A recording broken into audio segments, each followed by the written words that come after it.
I am referring, Madam Speaker, to the unprogrammed appropriations, specifically Volume 1B, pages 659 to 662.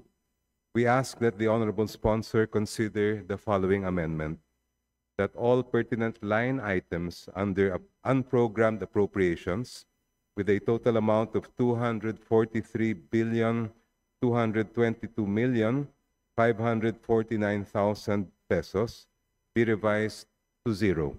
If these items are truly part of the budget priorities, then they should be included in the programmed appropriations of the respective departments' budgets. I so move, Madam Speaker. What does the sponsor say? Madam Speaker, to respond to the proposed individual amendment, so the committee has already included in the latest version of the General Appropriations Bill a revised special provision pertaining to the strengthening assistance for government infrastructure and social programs.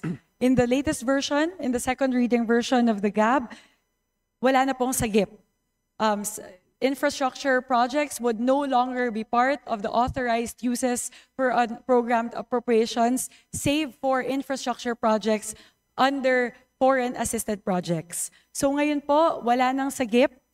Meron na lang pong strengthening assistance for government social programs. So ang papayagan na lang po natin na sa loob ng yung dating sagip would be those relating to social programs. So those that are there now, out of the 80 billion that was originally included under SAGIP, ang laman na lang po ng strengthening assistance for social programs would be 45 billion in total. And all of those relate to programs under the Department of Agriculture for subsidies to farmers, rice subsidies, DSWD as an augmentation for the 4Ps program, given that there is an expected shortfall in the funding for 4Ps, given the reduction from last year. So nakaabang po yun doon. So the 45 billion left under strengthening assistance for social programs all relate to social programs. Wala na pong infrastructure projects sa SAGIP. Now, in terms of the treatment for the infrastructure projects under foreign-assisted projects, as much as we would like to put all of them as separate line items under programmed appropriations, the FAPS projects, the FAPS infrastructure projects that are currently on the unprogrammed appropriations are there because of this specific reason. These projects did not make it to the deadline during the budget preparation. For foreign-assisted projects to be included as programmed appropriations, it would require two things.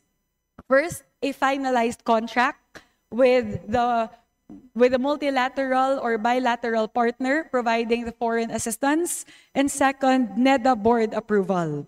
These projects that are currently under unprogrammed appropriations are those FAPS projects that did not comply or did not make it to the deadline for these requirements.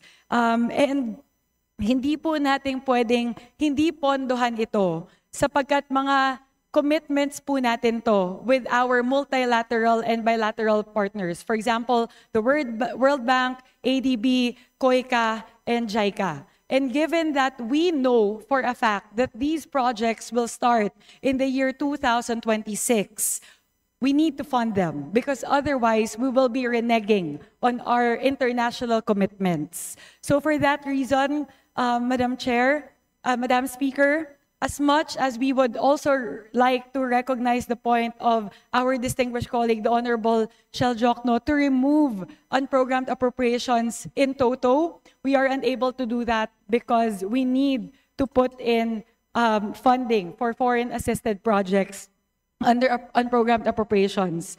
The other items po na kailangan talaga under unprogrammed appropriations would be budgetary support to GOCCs.